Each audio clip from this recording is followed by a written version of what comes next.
Chapter 1. The Agreement. She had been thinking about this for weeks, not because anyone had pressured her. Quite the opposite. At 25, she knew what she wanted, and tonight she had finally decided she wanted to discover what it felt like to willingly give up control. Her partner stood in front of her, holding two lengths of silk and a scarf. But he didn't touch her. Not yet. "One more time," he said quietly. "What's your safe word?" she told him. "And if you say it, you stop." Immediately. She smiled. They had already been through this several times. "I know. And you're not going to worry about disappointing me?" "No." "Or ruining the evening?" "No." He studied her expression. "And if something simply doesn't feel right?" "I tell you." Only then did he smile. "Good." It was strange. She had expected that conversation to diminish the excitement. Instead, it had done exactly the opposite.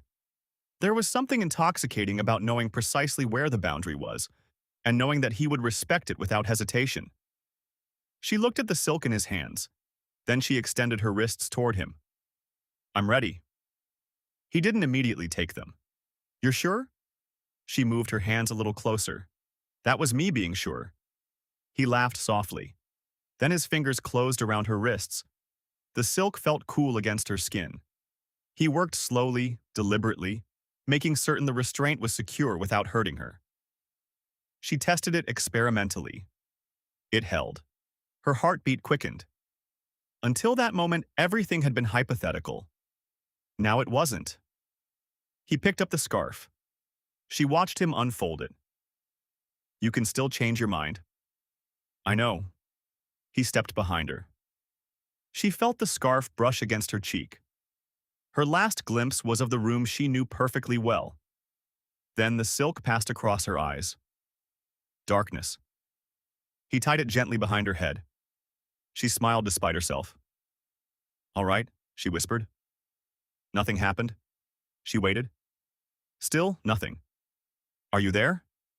A voice came quietly from somewhere beside her. "Yes." She jumped and immediately laughed. "That wasn't funny." "I thought it was." She turned toward his voice, or at least where she thought his voice had been. Silence again. And suddenly she understood what she'd actually asked for. She knew the safe word. She knew the rules. She knew she could end this whenever she wanted. She trusted the person sharing the room with her. There was only one thing she didn't know. What happened next?